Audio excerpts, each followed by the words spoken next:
एक बुढ़िया का लड़का सवेरे गाय चराने जंगल में जाता और सांझ पड़े घर आता। सारे दिन की मेहनत के बाद उसे 8 पैसे ही रोज के मिलते, जिससे माँ बेटों का गुजर बसर होता था। बुढ़िया का चौथ माता की कहानी सुनने का और व्रत करने का नियम बराबर चलता था। वो बुढ़िया व्रत के रोज 5 लड्डू बनाती, 2 चौथ के और 2 विनायक के और 1 अपना। इस तरह नियम पालन करने से वो मोटी होती जा रही थी। ये देखकर आस पड़ोस की औरतों को उससे जलन होने लगी। उन्होंने मिलकर उस बुढ़िया के लड़के को बहकाना शुरू कर दिया। लड़के ने सोचा, मैं तो सारा दिन मेहनत करके सूखी रोटी खाता हूँ और ये घर बैठी बैठी लड्डू खाकर मोटी ताजी हो रही है। इस सोच के कारण वो एक दिन गाय चराने नहीं गया और छुप कर बैठ गया। उस दिन चौथ था। बुढ़िया 2 पैसे का घी ले आई, सदा की तरह 5 लड्डू बनाए और भोग लगाया। लड़का चुपके चुपके सारी बातें देख रहा था। दूसरे दिन वह बुढ़िया से बोला, माँ, मैं कमाने जाऊंगा। यहाँ थोड़ी कमाई है, इसलिए किसी दूसरी जगह जाकर कमाई करूंगा। बुढ़िया ने समझाया बुझाया पर वो नहीं माना, तो बुढ़िया ने हाँ भर दी। बुढ़िया ने जाते समय कुछ अनाज के दाने और एक पानी कलशी अपने बेटे को दी। इनसे वो रोज कहानी सुना करती थी। जाते वक्त बुढ़िया ने समझाया कि ये दोनों चीजें तेरी संकट में सहायता करेंगी, सो सदा इसे अपने पास संभाल कर रखना। सवेरे ही उस बुढ़िया का लड़का चल पड़ा। चलते चलते रास्ते में एक नदी आई। पार जाने का कोई रास्ता नहीं था। बुढ़िया का लड़का बड़ा दुखी हुआ। बुढ़िया की बात याद करके उसने हाथ में अनाज के दाने लिए और विनती की, हे चौथ माता, मेरी माँ मेरे लिए ही तेरा व्रत करती थी, तो इस नदी का पानी कम हो जाए और मुझे पार जाने का रास्ता मिल जाए। इतना कहकर उसने कलश में से पानी लेकर छींटे दिए। उसे रास्ता मिल गया। नदी का पानी कम हो गया और लड़के ने रास्ता पार कर लिया। कुछ दूर चलकर जंगल पड़ा, जहां उसे शेर को देखकर तो लड़के के होश ही उड़ गए। उसने झट से अनाज के दाने हाथ में लिए और विनती की, हे चौथ माता, अगर मेरी माँ ने मेरे लिए व्रत किए हैं तो यह शेर गाय बन जाए। पानी के छींटे देते ही शेर गाय बन गया और चढ़ने लगा। लड़का आगे निकल गया। सांझ होते ही एक गांव में जा पहुंचा। गांव में घुसते ही एक बुढ़िया का घर आया। अंदर जाकर उस लड़के ने बुढ़िया से रात बिताने के लिए जगह मांगी। बुढ़िया ने दया करके हाँ भर दी। वो लड़का वहीं ठहर गया।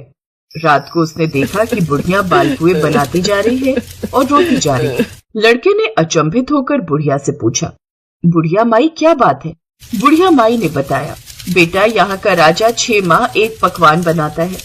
उसके पकाने के लिए हर बार एक आदमी की बलि दी जाती है और उसका नियम ये है कि बारी बारी से हर घर का एक आदमी लिया जाता है।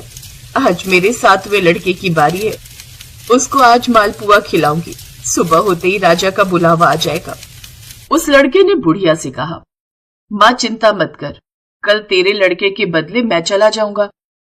बुढ़िया ने कहा, दूसरे के बदले कौन मरता है और मैं तुझे क्यों भेजूं? लड़के ने कहा, नहीं, मैं तो जाऊंगा। ला मां, मालपुए मुझे खिला। सुबह होते ही राजा का सिपाही आया। बुढ़िया ने उस लड़के को उठाने के लिए बर्तनों की आवाज की और बड़बड़ाना शुरू कर दिया। लड़के की आंख खुली। वो बात समझ गया और जाने के लिए तैयार हो गया। जाते वक्त उसने अपनी लाठी और कंबल बुढ़िया को देते हुए कहा, माई, मैं आकर ले जाऊंगा। बुढ़िया ने कहा, मैं संभाल कर तो रख दूंगी, पर मैंने तो जाते हुए को आज तक वापस आते नहीं देखा। पर यदि तुम विश्वास रखते हो तो ठीक है, भगवान तुम्हारी रक्षा करे। लड़का वहां से चला गया और उस जगह पर जाकर लड़के ने देवताओं को याद किया और अनाज के दाने निकालकर पानी की घंटी दी और चौथ विनायक को याद करके अपने चारों तरफ देखा और एक चौकी पर बैठ गया। गजावा चीन कर आवाज लगा दी गई। तीसरे दिन कुछ कुम्हारों के लड़के खेलते हुए उधर से निकले। उनके हाथ से एक पत्थर का टुकड़ा उछलकर कजावे पर जा पड़ा। पत्थर पड़ते ही उसमें बर्तनों की टंकार निकली। बात सारे गांव में फैल गई। लोगों ने अचंभा किया।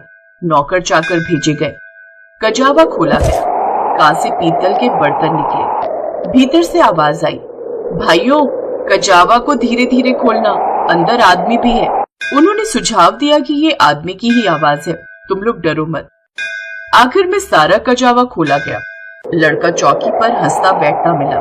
चौकी के चारों ओर जुहारे उगे हुए थे पानी का कलश भरा हुआ था। राजा के पास लड़के को लाया गया। राजा ने सारा किस्सा सुनना चाहा। लड़के ने बताया कि मेरी माँ चौथ विनायक का व्रत करती थी और उसी ने आते वक्त मेरी रक्षा के लिए ये अनाज और पानी का कलश दिया था। राजा ने भाग्यवान लड़का देखकर अपनी लड़की का विवाह उससे कर दिया और चौथ का व्रत करने का ढिंढोरा पिटवा दिया। कई दिन बीत गए। राजा के बेटों की बहुओं ने ननद को ताना मारा कि बाई जो पेट से निकले हांडी से नहीं। राजकुमारी ने अपने पति से कहा, माए जहां मायका और सास जहां ससुराल। लड़का भी बात समझ गया और उसने राजा रानी से आज्ञा मांगी और राजकुमारी को लेकर अपने गांव की ओर चल पड़ा। गांव के पास पहुंचते ही देखने वालों ने बुढ़िया को खुशखबरी दी। बुढ़िया को विश्वास नहीं हुआ। उसने उपलों की ढेर पर चढ़कर देखा, बेटा बहू आते दिखाई दिए। बुढ़िया ने चौथ विनायक को बार बार नमस्कार किया। बेटे बहू ने आकर बुढ़िया के पैर छुए। घर में आनंद छा गया। गांव भर में चौथ के व्रत का ढिंढोरा पिटवाया गया। सभी कोई व्रत रखे कहानी सुने। सकट चौथ का व्रत कृष्ण पक्ष चौथ को किया जाता है। इसी दिन विद्या, बुद्धि, वारिधि, गणेश तथा चंद्रमा की पूजा करनी चाहिए।